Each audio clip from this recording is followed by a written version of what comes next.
여호수아 1장 1절에서부터 9절입니다. 다 찾으신 줄 알고 한 절씩 교독하도록 하겠습니다. 제가 먼저 읽겠습니다. 여호와의 종 모세가 죽은 후에 여호와께서 모세의 수종자 눈의 아들 여호수아에게 말씀하여 이르시되 내 종 모세가 죽었으니 이제 너는 이 모든 백성과 더불어 일어나 이 요단을 건너 내가 그를 곧 이스라엘 자손에게 주는 그 땅으로 가라. 내가 모세에게 말한 바와 같이 너희 발바닥으로 밟는 곳은 내가 모두 너희에게 주었노니 곧 강야와 이 레바논에서부터 큰 강 곧 유브라데 강까지 새 족속의 온 땅과 또 해지는 쪽 대까지 너희의 용토가 되리라. 내 평생에 너를 능히 대적할 자가 없으리니 내가 모세와 함께 있었던 것 같이 너희와 함께 있을 것임이라. 내가 너를 떠나지 아니하며 버리지 아니하리니 강하고 담대하라. 너는 내가 그들의 조상에게 맹세하여 그들에게 주리라 한 땅을 이 백성에게 차지하게 하리라. 오직 강하고 극히 담대하여 나의 종 모세가 내게 명령한 그 율법을 다 지켜 행하고 우로나 좌로나 치우치지 말라. 그리하면 어디로 가든지 형통하리니 이 율법책을 내 입에서 떠나지 말게 하며 주야로 그것을 묵상하여 그 안에 기록한 대로 다 지켜 행하라. 그리하면 내 길이 평탄하게 될 것이며 내가 형통하리라. 함께 읽겠습니다. 내가 내게 명령한 것이 아니냐. 강하고 담대하라. 두려워하지 말며 놀라지 말라.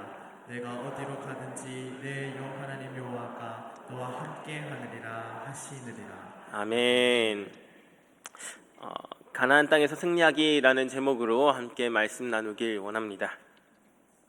최근 한국 리서치에서 이 종교에 대한 조사가 있었습니다. 이 조사에서 굉장히 놀라운 사실이 있었는데요. 자신이 종교가 없다라고 말하는 사람이 2004년에 최저치에서 이제는 2024년에는 역대 최고치 51%까지 늘어났습니다. 이 사람들 중에 20%가 종교에 대한 불신과 실망으로 종교를 가지지 않는다라고 얘기를 합니다. 특별히 불교에 대한 호감도는 50점이지만 개신교에 대한 호감도는 35점 되겠습니다. 이러한 탈종교 현상은 20대, 30대 청년층에서 굉장히 두드러지게 나타납니다. 특히 20대에서는 72%가 종교가 없다라고 말합니다.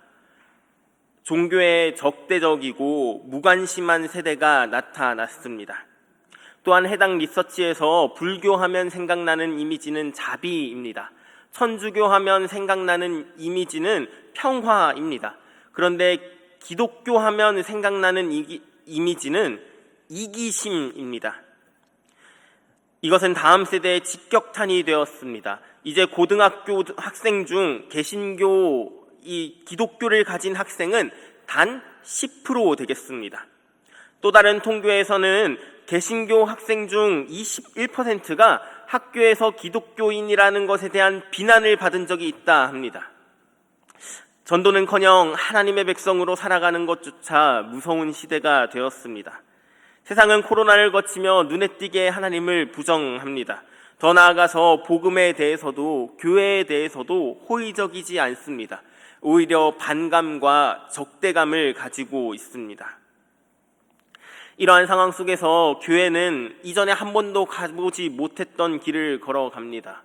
1960년대 연평균 40% 넘게 그렇게 교회라고 깃발만 꽂으면 사람들이 몰려왔던 그 시대가 있었습니다. 그러나 오늘날 이 시대는 다릅니다. 이러한 상황들이 오늘 본문에 나오는 이스라엘 백성들과 많이 닮아 있습니다. 이스라엘 백성들도 한 번도 가보지 못한 길을 걷습니다. 한 번도 경험하지 못한 전쟁을 치러야 하는 상황입니다. 지난 40년간 이스라엘 백성들은 광야에 있었습니다. 해가 떨어져서 추운 사막, 가족들과 천막으로 들어가서 추위에 떨며 잤겠지요. 사막에 옷은 어디 있겠습니까? 물려받으면서 단벌 신사로 살았겠지요. 먹을 것은 또 뭐가 있겠습니까? 하루하루 근근히 그렇게 살았겠지요. 광야와는 전혀 다른 환경, 전력도 열세인데 이제는 모세도 없습니다. 여호수아 또한 이 가나안 땅에 들어가면서 많은 고민과 걱정을 했습니다. 이전에 광야는 그냥 하나님이 근근하게 살게 해주었던 그 시대였다면 가나안 땅은 농사 짓는 땅입니다. 광야에서 살던 방식으로는 더 이상 살아갈 수가 없습니다. 로마에 가면 로마법을 따르듯이 가나안에 가면 가나안인들처럼 살아야 합니다. 저는 대구 촌놈이라 이 씨를 뿌리면 그냥 자라는 줄 알았습니다. 그런데 이말식 장로님한테 들어보니까 정말 하나하나 신경 쓸 것이 굉장히 많더라고요. 비료의 종류와 양, 이 파종과 모종 시기, 작물에 대한 병과 해충, 그리고 거기에 맞는 농약까지. 어른들이 저한테 네 할 일이 없으면 농사나 지어라 이렇게 얘기를 했는데 그거 거짓말이었습니다. 농사도 엄청나게 공부해야 됩니다. 그런데 430년간 노예 생활을 했고 40년간 광야에서 생활한 이 이스라엘, 농사나 지어 봤겠습니까? 대구 촌놈처럼 씨만 뿌려놓고 자연스럽게 열매가 열리겠거니 생각하고 제대로 농사도 못 지었겠지요. 한두 해는 그렇게 짓다가 옆집을 딱 보니까 훨씬 풍성하게 추수하지 않겠습니까? 그렇게 살다가 한두 해, 두 해 농사 망치는 거예요. 1년 농사 망치면 자연스럽게 옆집은 어떻게 하나 궁금하지 않겠습니까? 이방인이랑 교류하면 안 되니까 조심스럽게 물어보겠지요. 저기요! 혹시 농사 어떻게 지으세요? 그러면 저쪽에서 대답해 주겠지요. 우리는 바알과 아세라 신에게 제사 드려요. 가나안인들은요, 태양을 주관하는 바알 신과 달을 주관하는 아세라 신, 태양과 달의 움직임에 따라서 제사를 지냅니다.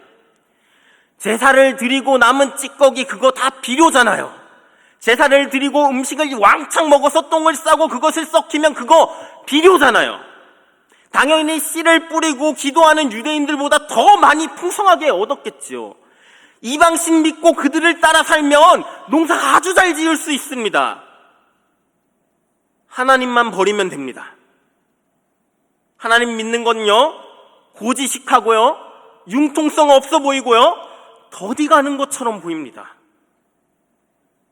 가나안 땅에서 살아가는 것, 우리가 오늘 이 세상에서 살아가는 것과 아주 비슷해 보입니다.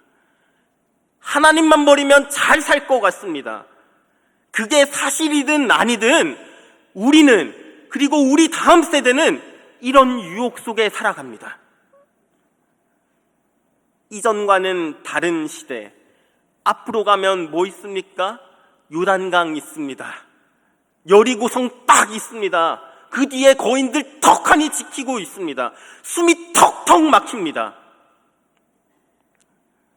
그런데 그때 하나님이 여호수아에게 말씀합니다. 가나안 땅에 들어가기 전에 여호수아가 하나님께 받은 말씀은 무엇인지 오늘 우리는 말씀을 통해 한번 살펴보도록 하겠습니다. 여호수아서는 신명기 34장이 멈춘 곳에서부터 이야기를 이어나갑니다. 여호와의 종 모세가 죽었습니다. 여호와의 종 모세가 죽은 다음에 여호와께서 말씀합니다. 모세가 어떤 사람입니까? 이스라엘 백성에게 모세는 엄청난 사람입니다. 탁월한 지도자였고 전략가였습니다. 하나님과 그 백성을 이어주던 살아있는 다리, 하나님의 대리자입니다. 마치 살아있는 내비게이션처럼 광야에서 이스라엘 백성들을 그렇게 싹싹싹 이끌던 그 사람, 그게 바로 모세입니다. 그런데 이제 모세가 죽었습니다. 이스라엘의 불세출 지도자 모세가 죽었습니다. 출애굽 1세대는 모두 죽었습니다. 이스라엘 백성들은 모두 하나님의 심판을 받았습니다. 이제 이스라엘은 무엇을 기대할 수가 있고 무엇을 할 수 있겠습니까? 신명기 34장에서 모세가 느보산에서 죽습니다. 이스라엘은 리더를 잃은 채 요단강 앞에 머무릅니다. 신명기 34장은 이스라엘의 불안함을 암시하고 있습니다. 그 후에는 이스라엘의 모세와 같은 선지자가 일어나지 못하였더라. 그 후에는 이스라엘의 모세와 같은 선지자가 일어나지 못하였더라. 눈앞에는 요단강이 있습니다. 그리고 그 너머에는 거대한 성읍 여리고가 있습니다. 그리고 거인들이 딱 버티고 있는 땅이 있습니다. 뒤에는 뭐가 있나요? 뒤에는 광야가 있습니다. 40년간 그 하나님에게 불순종해서 그렇게 뺑뺑이 돌던 그 땅이 있습니다. 불신앙으로 40년간 돌아온 민족입니다. 이전과는 다른 새 시대, 새 땅 앞에서 리더십마저 무너져 있습니다. 무엇을 해야 되는지, 어떻게 해야 되는지 모른 채 요단강 앞에 막막하게 서 있습니다. 그런데 지도자 모세는 죽었지만 그럼에도 불구하고 하나님은 신실하게 나타납니다. 우리 함께 여호수아 1장 1절 한번 읽어보도록 하겠습니다. 여호수아 1장 1절입니다. 시작. 여호와의 종 모세가 죽은 후에 여호와께서 모세의 수종자 눈의 아들 여호수아에게 말씀하여 이르시되. 아멘.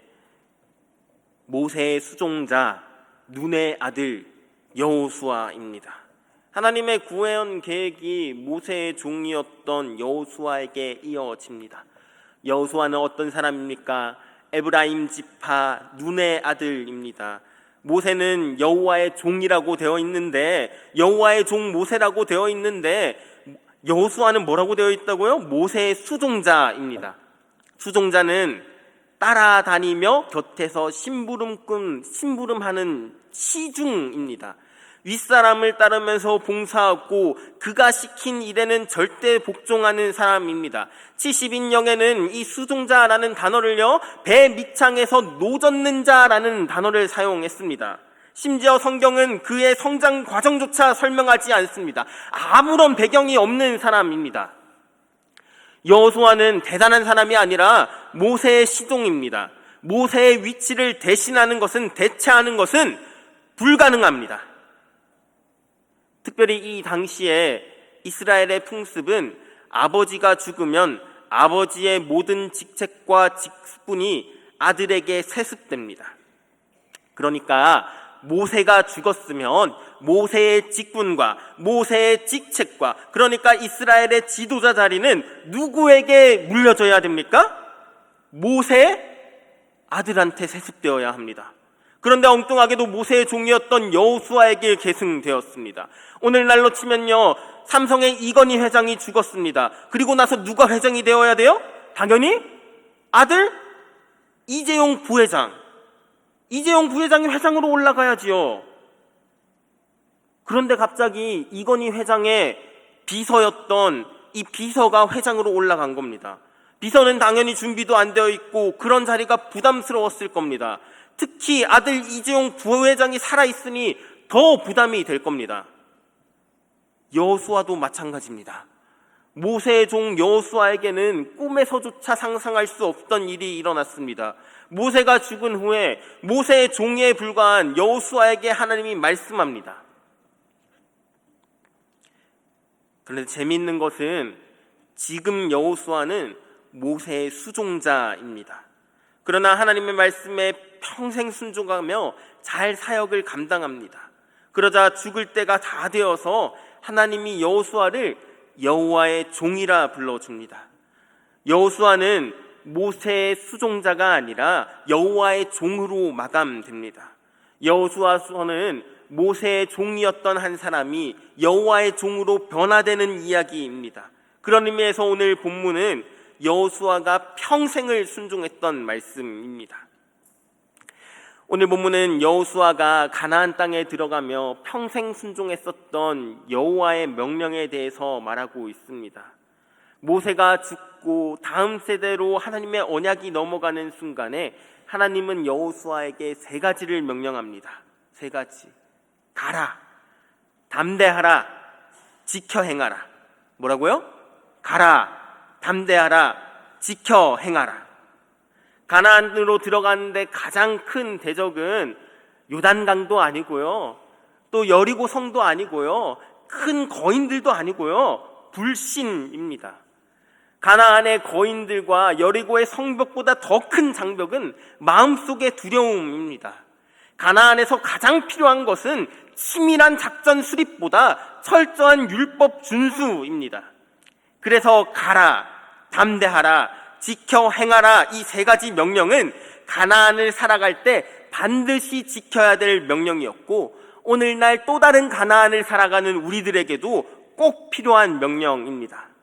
우리 함께 2절 한번 읽어보도록 하겠습니다. 2절입니다. 시작. 내 종 모세가 죽었으니 이제 너는 이 모든 백성과 더불어 일어나 이 요단을 건너 내가 그들 곧 이스라엘 자손에게 주는 그 땅으로 가라. 하나님은 여호수아에게 가라라고 명령합니다. 그런데 어디로 가라 얘기하시죠? 내가 너희에게 주는 땅, 그 땅으로 가라라고 얘기를 합니다. 이 땅은 하나님이 아브라함과 언약을 맺을 때 주기로 한 약속의 땅입니다. 자손에 대한 약속이 신실하게 지키셨던 그 하나님이 이제는 땅에 대한 약속을 지키겠다는 겁니다. 하나님은 아브라함에게 약속하신 가나안 땅을 기억하고 있습니다. 500년이라는 시간이 지나서 이제는 약속을 잊어버린 사람들이 가득하지만 하나님은 그 약속을 신실하게 기억하시고 이스라엘 백성에게 지금 그 땅을 허락하고 있습니다. 요단을 건너라는 이 하나님의 명령이 하나님의 약속으로 성취됩니다. 하나님의 약속은 너희에게 준 그 땅입니다. 창세기에서 민수기에서 말씀하셨던 그 하나님의 약속이 여호수아에서 다시 언급됩니다. 특별히 4절에는요 구체적인 지명이 나옵니다. 남쪽으로는 구약의 광야, 북쪽으로는 레바논, 동쪽으로는 유프라테스강, 서쪽으로는 지중해까지 이스라엘에게 주신 땅의 범위가 나옵니다. 여기서 약속된 땅의 규모는 여호수아 시대에 받은 것을 넘어섭니다. 이스라엘의 전성기 솔로몬의 왕국의 규모와 일치합니다. 우리 하나님은 한번 약속하시면 많은 세월이 지나도 결코 잊지 않으시는 분입니다. 꼭 지키시는 분입니다. 하나님께 받은 약속이 비록 우리 시대는 아니더라도 언젠가 반드시 꼭 이루어진다고 우리는 확신할 수 있습니다. 하나님이 약속하신 땅이기에 우리는 그곳으로 갈 수 있습니다. 우리 계속해서 한번 5절 한번 읽어보도록 하겠습니다. 5절입니다. 같이 읽겠습니다. 시작. 내 평생에 너를 능히 대적할 자가 없으리니 내가 모세와 함께 있었던 것 같이 너와 함께 있을 것임이니라. 내가 너를 떠나지 아니하며 버리지 아니하리니. 아멘. 여호수아서가 시작되면서 여호수아는 모세를 대신하여 이스라엘의 지도자로 섬기게 되었습니다. 이제 여호수아는 이스라엘 백성을 이끌고 요단강을 건너서 가나안 사람들과 전투를 해야 합니다. 이 임무는 엄청난 일이었고 여호수아에게는 부담이 있을 겁니다. 그때 하나님이 말씀하시는 거죠. 너와 함께 있을 것이다. 너와 함께 있을 것이다. 이 표현은요 여호와께서 모세에게 말씀하신 장면과 닮아 있습니다. 출애굽의 시작이었던 출애굽기 3장 12절에서 하나님은 모세에게 내가 정녕 너와 함께하리라 약속하셨던 것처럼 모세에게 임했던 하나님의 말씀이 오늘 여호수아에게 임하면서 가나안의 정복의 시작을 알리고 있습니다. 하나님이 누군가와 함께 하겠다라고 약속하는 것은 굉장히 중요합니다. 하나님이 함께 한다는 것은요 그 사람과 언약을 맺으시고 하나님의 모든 권능과 하나님의 모든 지혜로 그를 도우시겠다는 말입니다. 여호와께서 모세와 함께 할 때 아무도 모세를 당해내지 못했듯이 그런 것처럼 하나님께서 여호수아와 함께 한다면 여호수아의 평생에 여호수아를 감당해낼 자가 없을 겁니다. 떠나지 않는다라는 말은 손을 놓지 않는다는 뜻입니다. 버리지 않는다는 것은 포기하지 않는다는 뜻입니다. 전쟁이 눈앞에 있습니다. 이제 딱 들어가면 전쟁을 해야 돼요. 전쟁은 반드시 일어납니다. 그때 두려움도 함께 찾아오겠지요. 그러나 하나님이 함께 한다고 약속하셨기 때문에 우리는 갈 수 있습니다. 우리 함께 6절, 7절 그리고 9절 한번 같이 읽어보겠습니다. 6절, 7절, 9절입니다. 한번 같이 함께 읽어보겠습니다. 시작. 강하고 담대하라. 나는 내가 그들의 조상에게 맹세하여 그들에게 주리라 한 땅을 이 백성에게서 차지하게 하리라. 오직 강하고 극히 담대하여 나의 종 모세가 내게 명령한 그 율법을 다 지켜 행하고 우로나 자로나 치우치지 말라. 그리하면 어디로 가든지 형통하리니. 내가 내게 명령한 것이 아니냐. 강하고 담대하라. 두려워하지 말며 놀라지 말라. 내가 어디로 가든지 하나님 여호와가 너와 함께 하느니라 하시니라. 아멘. 3번 반복되는 게 있는데 혹시 찾으셨습니까? 뭐 하고 뭐 하라? 네, 강하고 담대하라. 강하고 담대하라는 말은요, 우리나라 말로 표현하면 힘내라, 용기 내라, 힘내라, 용기 내라, 이렇게 표현 가능합니다. 조금 더 원문에 가깝게 한번 읽어볼까요? 힘내라, 용기 내라. 이 백성의 조상들에게 주기로 한 맹세한 그 땅을 차지하여 그들에게 유산으로 나누어 줄 사람은 의심 없이 바로 너다.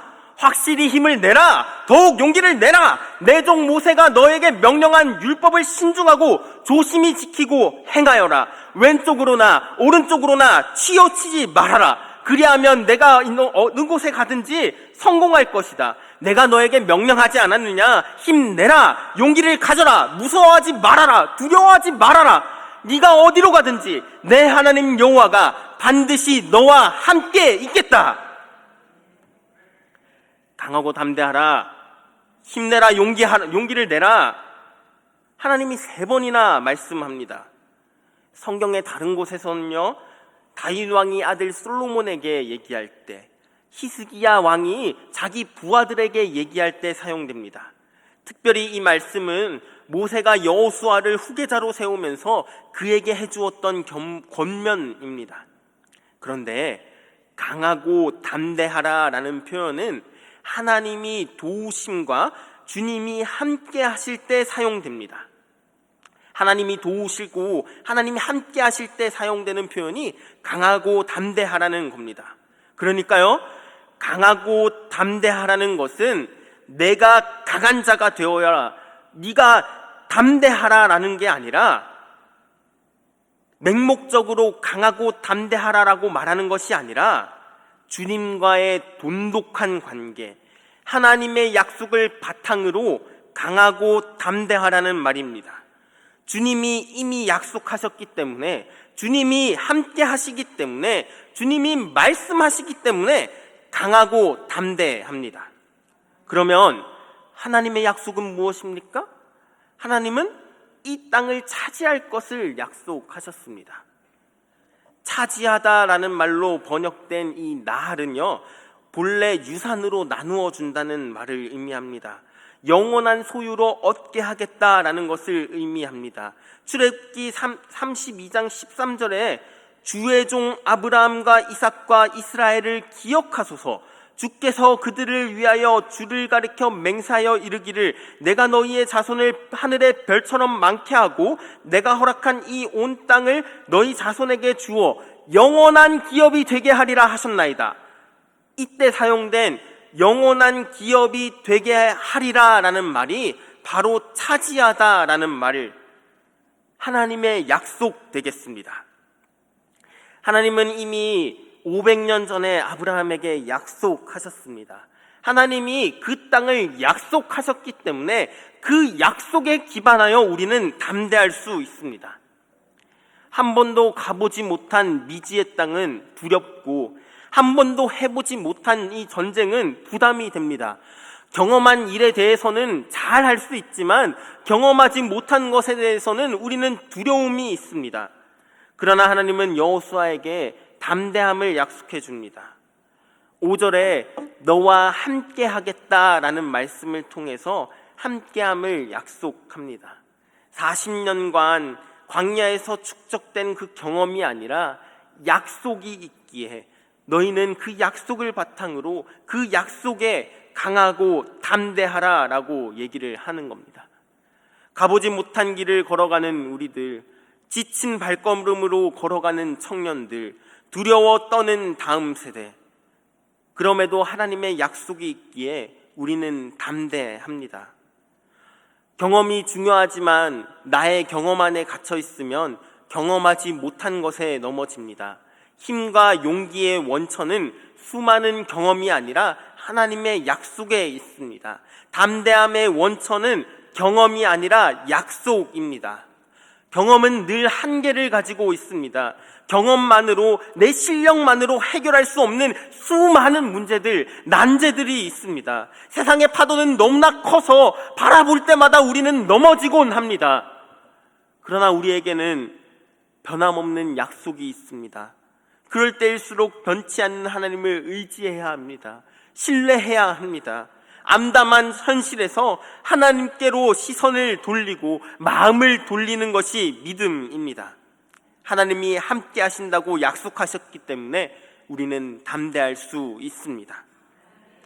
함께 우리 8절 한번 읽어보도록 하겠습니다. 8절입니다. 시작. 이 율법책을 내 입에서 떠나지 말게 하며 주야로 그것을 묵상하여 그 안에 기록된 대로 다 지켜 행하라. 그리하면 내 길이 평탄하게 될 것이며 내가 형통하리라. 아멘. 모세가 죽은 후에 여호수아가 지도자로 부름받았습니다. 하나님은 모세가 신명기에서 명령한 것을 다시 한번 여호수아에게 언급합니다. 하나님은 여호수아를 강하고 담대하게 하시며 율법을 지킬 것을 명령합니다. 일대의 율법책은 토라라는 단어로 이 모세오경을 말합니다. 모세오경이 어떤 책입니까? 모세오경? 창조부터 족장들에 대한 약속, 애굽에서의 종노릇, 출애굽에서의 구원, 시내산에서의 언약, 광야의 여정을 거쳐서 하나님이 어떻게 그분의 백성을 신실하게 이끌어 오셨는지 담고 있는 구원의 이야기입니다.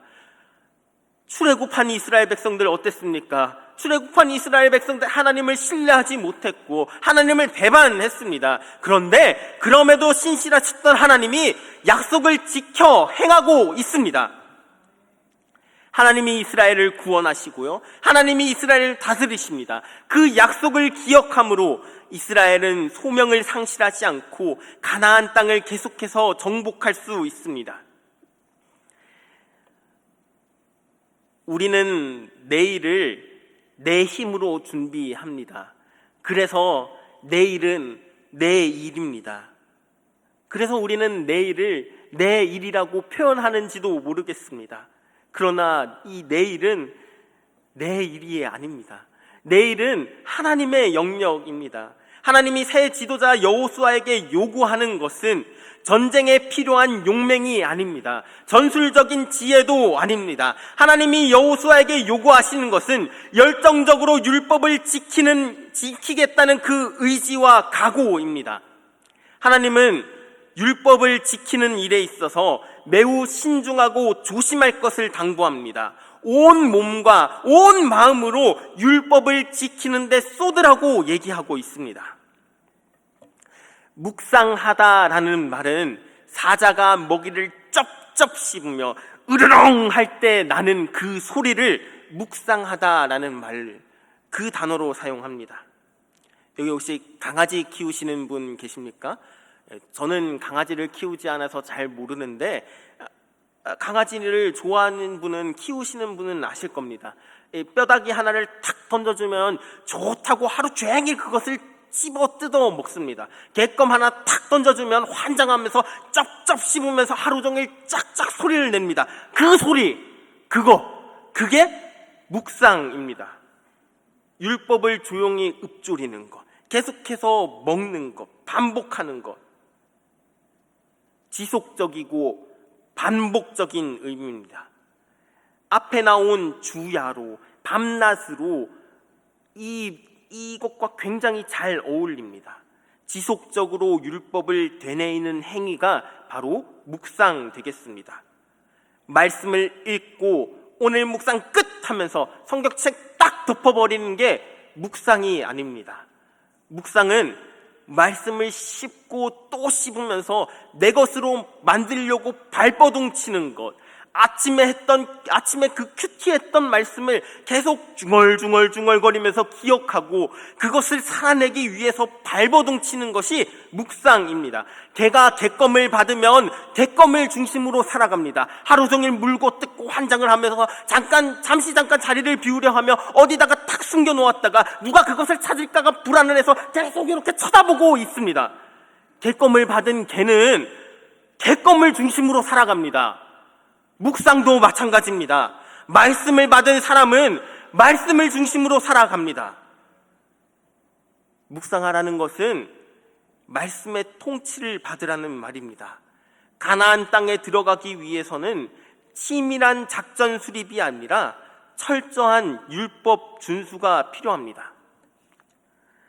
가나안 땅을 정복하는 것과 율법을 지켜 행하는 것은 별개의 문제처럼 보입니다. 강하고 담대하게 말씀을 지켜 행하는 것은 미련하게 보이곤 합니다. 오히려 강하고 담대하게 전략을 짜야 될 것 같습니다. 강하고 담대하게 적을 무찔러야 될 것 같습니다. 계속해서 쌓고 채우고 대비해서 전쟁을 준비해야 되는 명령이 문맥상 더 어울립니다. 그러나 군사 전략이 아니라 영적인 전략이 가나안 전쟁의 성패를 좌우합니다. 가장 큰 대적은 불신입니다. 그 불신 때문에 두려움이 생기고 무너지기도 합니다. 하나님은 여호수아에게 강하고 담대하라라고 얘기하셨습니다. 그런데 강하고 담대하라는 말은 적들을 향해서 강하고 담대하라는 것이 아니라 율법을 정확하게 지키기 위해서 강하고 담대하라라고 하십니다. 하나님께서는 눈앞에 있는 적들은 안중에도 없습니다. 눈앞에 있는 적들은 저 세상이 아무리 강해 보이더라도 저들은 하나님 앞에 메뚜기요 밥입니다. 그래서 하나님의 관심사는 말씀입니다. 하나님은 오직 여호와의 율법을 철저하게 지키며 입에서 율법책이 떠나지 않게 하고 밤낮으로 그것을 중얼거리며 묵상하고 다 지켜 행하는 것에 집중하고 있습니다. 눈앞에 적들을 보고 강하고 담대해서는 안 됩니다. 하나님이 지켜주실 거야 하면서 그냥 쳐들어가는 것은 계란으로 바위치기입니다. 오히려 강하고 담대할 것은 하나님의 말씀을 지키고자 하는 마음입니다. 내가 이것만큼은 지키겠다. 여호수아가 마음을 굳게 먹어야 할 것은 가나안의 군대가 아니라 하나님의 율법을 경히 여길지도 모르는 마음에 대해서입니다. 그 결과 여호수아는 형통할 수 있습니다. 여호와와 함께하기에, 여호와 하나님의 말씀과 함께하기에 담대합니다. 이 형통하다의 원형은 샤칼입니다. 샤칼. 성공이라는 의미를 지니고 있습니다. 여호수아가 율법대로 살아간다면 그가 어디로 가든지 성공할 겁니다. 우리는 성공하고 싶어 합니다. 성적 잘 받는 것, 그래서 좋은 대학 가는 것, 그래서 대기업에 들어가는 것, 그 과정에서 남들보다 높이 올라가는 것, 많이 쌓는 것, 내 이름을 드러내는 것, 나와 내 자식이 잘 먹고 잘 사는 것, 그게 성공이라고 생각합니다. 그거 위해서 신앙쯤은 아무것도 아니지요. 그거 위해서는 주일에 학원 갈 수도 있지요. 그거 위해서는 수요 예배쯤은 아무것도 아닐 수도 있지요. 그런데 오늘 본문은 그게 성공이 아니라고 말합니다. 인생의 성공은 만남입니다. 하나님과의 만남입니다. 말씀에 순종하는 삶이 가지는 축복 중 가장 큰 축복은 만남입니다. 하나님이 우리와 함께 하시면 그 어떤 것도 문제가 될 수 없습니다. 진정한 성공은 형통입니다. 하나님은 우리의 상황을 두려워하는, 우리 세상을 두려워하는 우리를 위해서 용기를 내라, 힘을 내라라고 얘기한 것이 아닙니다. 하나님은 눈앞에 어려움과 문제를 보며 두려워하는 우리를 향하여 내가 지켜줄 테니 걱정 마, 너는 마음만 단단히 먹으면 된다라고 말씀한 게 아닙니다. 오히려 하나님은 문제 해결은, 세상은 중요하지 않습니다. 여호와 앞에, 여호와의 말씀에 똑바로 서 있어라. 그러면 문제는 저절로 해결될 것입니다. 모든 것이 형통하게 될 것입니다. 세상을 보며 우리는 마음을 굳세게 먹어야 됩니다. 그러나 적들을 향하여 굳세게 먹는 것이 아니라 오히려 그 두려움 때문에 하나님의 말씀으로부터 멀어질까 봐 두려워하며 내가 이것만큼은 놓치지 않겠다고 마음을 강하고 담대하게 먹어야 됩니다. 눈앞에 문제나 상황들이 쌓여 있습니다. 파도가 몰아칩니다. 하나하나 쳐내기가 벅찹니다. 믿음을 포기하고 싶은 욕망이 듭니다. 남들처럼 살아가고 싶은 마음이 듭니다. 하나님이 주신 땅 포기하고 싶습니다. 그러나 우리는 담대해야 됩니다. 내가 저것 때문에 말씀을 포기하지 않겠다고 마음 먹어야 합니다. 하나님의 말씀으로부터 멀어질지도 모르는 마음에 대해서 마음을 강하게 해야 합니다. 가라, 담대하라, 지켜 행하라는 그 말씀을 듣고 여호수아는 백성에게 갑니다. 여호수아가 리더로서 처음 당면한 과제는 요단을 건너는 것이었습니다. 요단은 평소에는 별탈 없이 건널 수 있는 강이지만 여호수아가 백성을 이끌고 건너는 시기는 홍수로 인해서 1년 중 방이 가장 범람하는 때입니다. 40년 전에 물이 가득했던 그 홍해를 건너가듯 이제 여호수아는 물이 가득한 요단을 건너 약속의 땅으로 들어가고자 합니다. 그들은 상식을 뛰어넘는 명령에 순종해서 난공불락의 여리고성을 정복합니다. 단순한 순종으로 거둔 의미 있는 첫 승리였고 앞으로 전개될 가나안 전투의 모델입니다. 가나안 땅의 점령과 분배를 마친 후 세겜에서의 언약을 갱신합니다. 아브라함의 소명에서부터 가나안 정착까지 하나님의 역사를 상기시키고 나서 섬김의 대상을 선택하라고 도전합니다. 섬김, 즉 예배와 충성은 강요된 명령이 아니라 하나님의 은혜와 하나님의 역사를 아는 자에게 기대되는 응답입니다.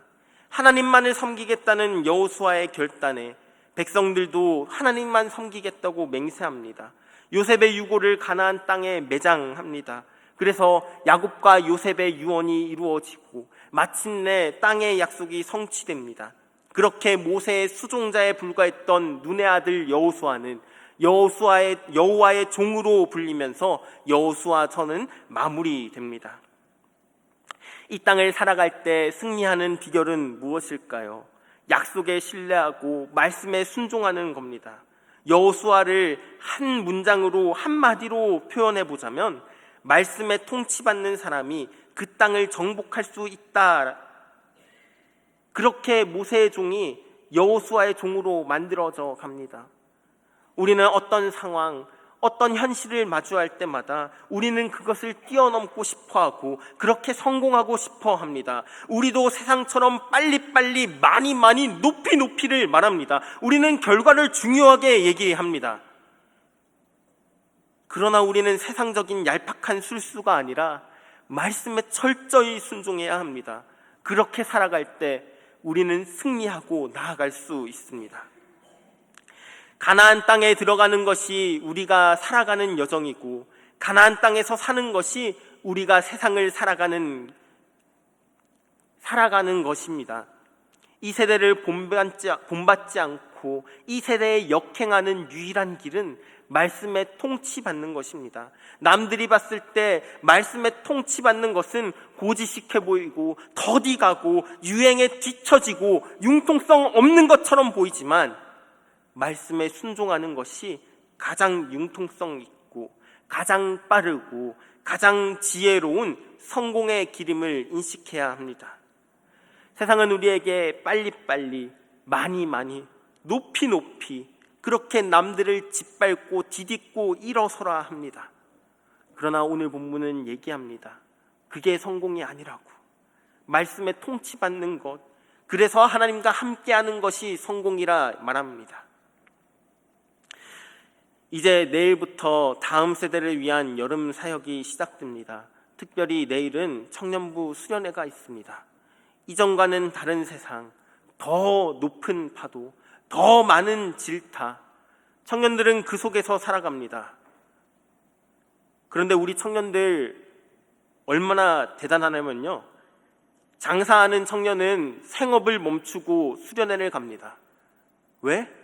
내가 이것만큼은 놓치지 않겠다는 그 담대함이 있습니다. 회사 다니는 청년은 휴가를 내고 수련회 갑니다. 왜? 내가 반드시 말씀으로 살아가야겠다는 그 강대함이 있습니다.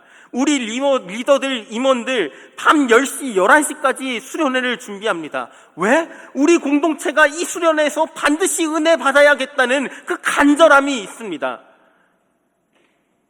청년들이 바라보는 세상은 잔인합니다.